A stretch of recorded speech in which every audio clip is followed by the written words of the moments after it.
এই মৌসুমে আরসিবি খেলেছে 15টি ম্যাচ, যার মধ্যে জিতেছে 10টিতে, পরাজয় বরণ করেছে 4টিতে। যার মধ্যে 9টি আলাদা আলাদা ম্যাচে তাদের প্লেয়ার অফ দ্য ম্যাচ আলাদা।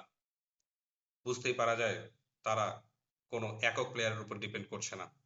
অপরপক্ষে পাঞ্জাব সুপার কিংস খেলেছে 16টিতে জয় সমান 10টিতে। তারা একটি কোয়ালিফায়ার ম্যাচে, এর আগে যদি বলি, প্রথম কোয়ালিফায়ার ম্যাচে এই ব্যাঙ্গালোরের কাছেই পরাজিত হয় পাঞ্জাব। আমি তো বলবো উড়েই গিয়েছিল পাঞ্জাব। তারা কি শোধ নিতে পারবে এবারের ফাইনালের 18তম আসরের ফাইনাল দিয়ে? শেষ পর্যন্ত কে হাসবে আজকের হাসি? আবার বলে রাখি, যদি কোনো কারণে রিজার্ভ ডে সহ যদি কোনো কারণে খেলা অনুষ্ঠিত না হয় আইপিএল এর, যেমনটা দেখা যাচ্ছে আকাশ অনেকটাই পরিষ্কার, তারপরে যদি কোনো কারণে খেলা না হয়, চ্যাম্পিয়ন হয়ে যাবে পাঞ্জাব সুপার কিংস, কারণ তারা শেষ করেছে লিগ পর্ব গ্রুপের শীর্ষে থেকে সমান পয়েন্ট নিয়ে। আরসিবি রান রেটে পিছিয়ে থেকে দ্বিতীয় অবস্থান থেকে শেষ করেছে।